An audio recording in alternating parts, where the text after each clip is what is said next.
A women's AFL league could be a lot closer than we think, with the hopes of now 8 elite teams formed by 2017. Madeline Muller reports. Women's football is on the rise, and with good reason too. With cricket and soccer already up to speed with the women's leagues, the AFL now feels that there is enough talent and demand to develop the women's football competition. La Trobe University Football Club is one of the many regional teams that has players keen to give the dream of AFL a go. Emily Kelly was scouted at one of her local games and asked to train with other elite women players, with the very real possibility of being drafted to the AFL. So we've just finished the first state women's academy in preparation for the 2017 draft. At this stage, Victorian and interstate teams are bidding for a AFL women's licence so that their club will be able to host a women's side in the AFL competition in 2017.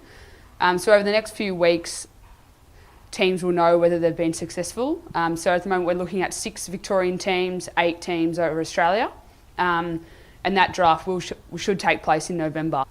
I think it's taken a while for women to become interested and know that there is future for women in football. I think that there hasn't been that much advertising and growth surrounding women's footy, and it was sort of, you just decide you want to play, there's no advertising and there's no incentive to play. The reason why it's taken so long for elite football to take off is probably the funding side of it. The general public aren't that interested in watching women play football, and I only think that now with the standard increasing and women being seen as potentially elite athletes that there is that desire for elite football. Football's been an ongoing massive part of my life since I was about 12 years old. I never envisioned that I'd be able to play AFL or even state competitions, playing in a league with 3 teams and being the only girl in the town playing football. It's a pretty amazing thought to have to be put up for the draft in November and to be able to play on the MCG. The AFL want to get the process right so that the Women's League can have a solid and long future. Samantha Green, long-standing captain of the La Trobe Football Club, says that the arrival of Women's AFL has been a long time coming.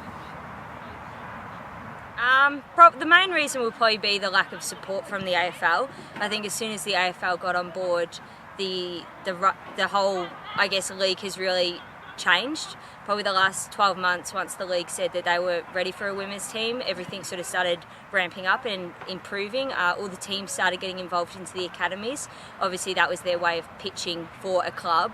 I think that with the AFL obviously getting on board, it's created a lot of support and a lot of more interest that we otherwise wouldn't have received.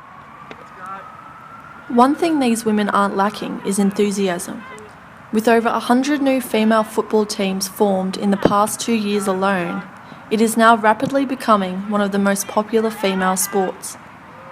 Women are no longer just spectators in the stand, but are fast becoming elite athletes on the field. Madeline Muller reporting for Deakin News Weekly.